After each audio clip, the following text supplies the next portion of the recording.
If you've struggled with the idea of how do I structure my team to maximize the productivity of my office, but also reduce the amount of stress, you're going to want to listen to this video because it's the one thing I'm going to talk about. I just finished up a coaching call with another client and highlighted this very issue, the very thing that my client's struggling with, much like many of the clients I've worked with over the years. And they're struggling with, how many staff do I need? What kind of staffing levels do I need? Where do I need people put? What seats do I need occupied? What roles and responsibilities should people have?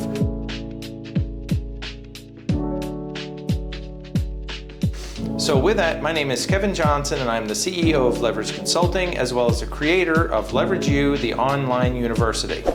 So with the one conversation that we had, and this is one big premise, one big fallacy, one big thing that needs to be evaluated and looked at in every practice that I work with, and quite honestly, it's probably yours. And that is, how many team members do you need? But there's this one topic that always comes up. And it comes up in different ways, but in the way in which it came up with this client this week is the team wanted to throttle the schedule back. They wanted to pull the schedule down and they wanted to change it in such a way that it didn't become stressful to them. That's a problem. And here's the reason why this is a problem. Let's take it outside the world of your office, or any office for that matter, and let's take it and put it into a manufacturing facility. If your manufacturing facility could create, let's just say 1,000 widgets in a day, and you had trucks that could deliver 500 widgets per day, would you decrease the amount of widgets that you can create every day? Or, so in a sense, you have fixed costs for your facility, you have overhead that is related to your staffing and other variable expenses, and you have all these things that you have to cover. So why would you pull down the productivity of the office purely because this is all that my trucks can handle? In that situation, what you do is you start looking at, I have to buy more trucks. Or maybe another solution is, I'm not going to get more trucks, I'm going to get different trucks, because maybe I have small to medium trucks and I need larger trucks.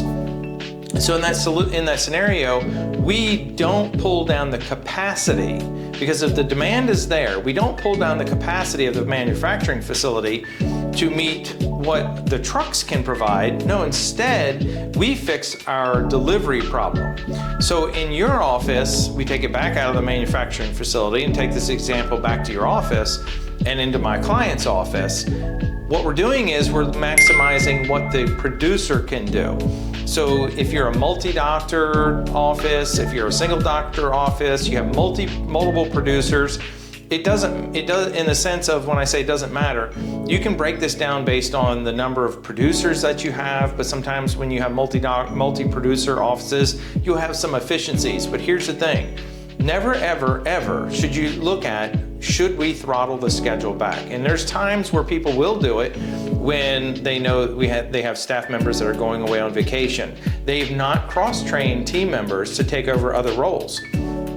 So for example, I think about treatment coordinators. When I think about a treatment coordinator who goes away on vacation, we can't put treatment coordination on hold just because Judy is on vacation for the next week. No, we have to make sure that we keep this system and this process rolling, because when Judy gets back, the treatment acceptance rate for that 1 week's worth of patients, it won't be 85%, I can assure you. And it creates that much more work, because now we have to track down all those patients. It's a lot more work to explain it to them over the phone. We're doing all these consults basically 2 times.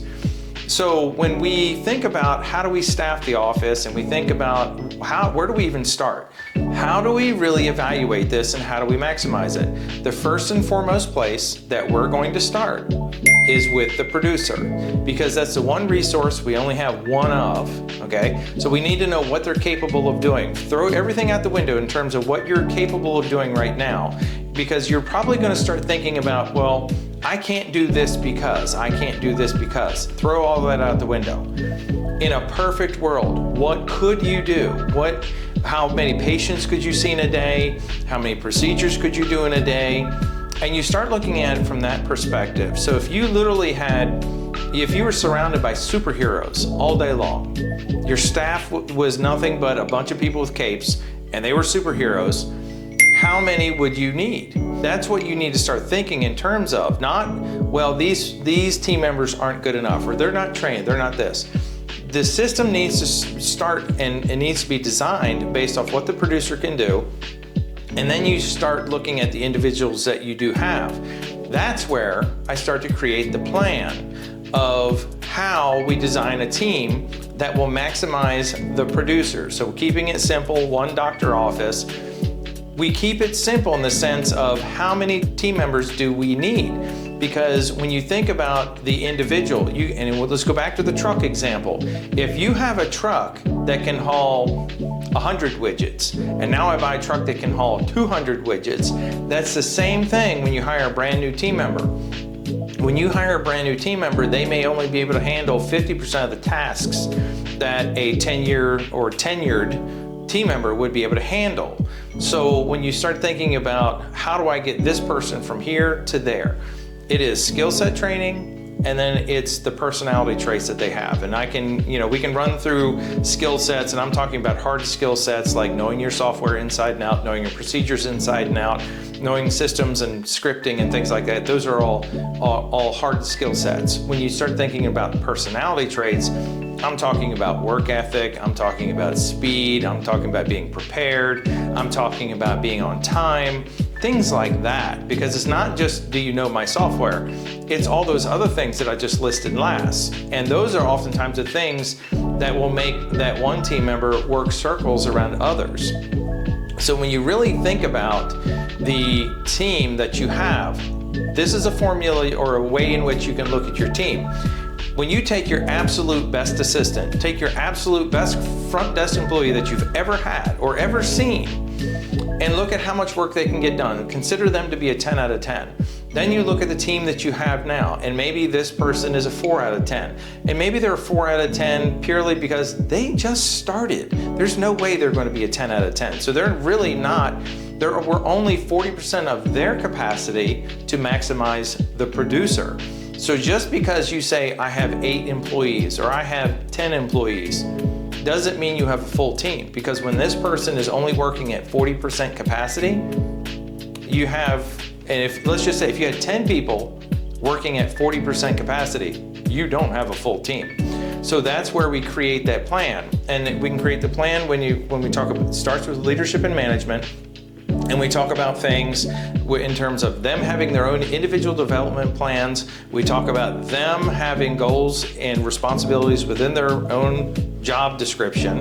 And then, again, they have responsibility sometimes of reporting up or reporting to others or incorporating others into it, which, guess what? That's teamwork. That's what teamwork's all about. So when you're really, really looking at the staffing levels for your office, you might be looking at those right now purely because you might be working with your accountant and starting to work on taxes and so forth. Maybe you just got your fourth quarter reports like another client got today. So when you're looking at staffing levels and am I overstaffed, don't just do a body count. That does not work. Don't just look at what the number is. Look at what their capacity is and what their capability is relative to what you need it to be. And again, kind of rank it on a 4 to 10 or a 6 out of 10, an 8 out of 10. Because if that person is even a 5 out of 10, it takes 2 employees that are a 5 out of 10 to equal 1. So when you're wondering, am I overstaffed? Then you might be, or you might be understaffed, grossly understaffed. So you can't just look at the bottom line number, you can't just look at a body count, you need to look at what their capabilities are, rank it, and then start looking at what do I really have, and what do you do with that? You start making a development plan for each and every person. Because if someone is a 5 out of 10, your goal should be in the next couple of months that we turn them into a 7 out of 10. Then we start looking at maybe I can get them to an 8, a 9. Maybe they become the gold standard for everyone else. So when you're really looking at how do you staff your office, number one, don't ever diminish the capacity of the practice purely because of staffing levels. No, instead, we work to get the team up to speed. And that's really the second thing, and the second part of this video, is you really need to assess what you really have, not a body count, not just your overhead, but what their capabilities are. And then the third thing is we create that development plan that's based off that and what your needs are. So for a lot of my clients right now, we have a goal of moving the needle with each and every team member, that by June 1, which is their summer season, that they're going to have material improvements with each and every team member. So with that, if you follow this 3-step process, follow this mindset, I can assure you, you won't be as understaffed as you may be right now. You won't be as worried about overhead because you'll be gearing your office purely towards the producer's capabilities. We work on the capabilities of the team members so we can support those the producer or the producers. So with that, I'd love to hear your thoughts on this. This might be a little bit different than what you've heard in the past, but I can assure you, if you follow this plan, you follow this mindset, it will change your practice. And with that, if you have ideas or thoughts about this video, drop it in the comments below. If you'd love to talk about this, you can also contact me directly and we'll set up a time. We will talk about you and your team and how to maximize that. Again, my name is Kevin Johnson of Leverage Consulting and the creator of Leverage U, the online university.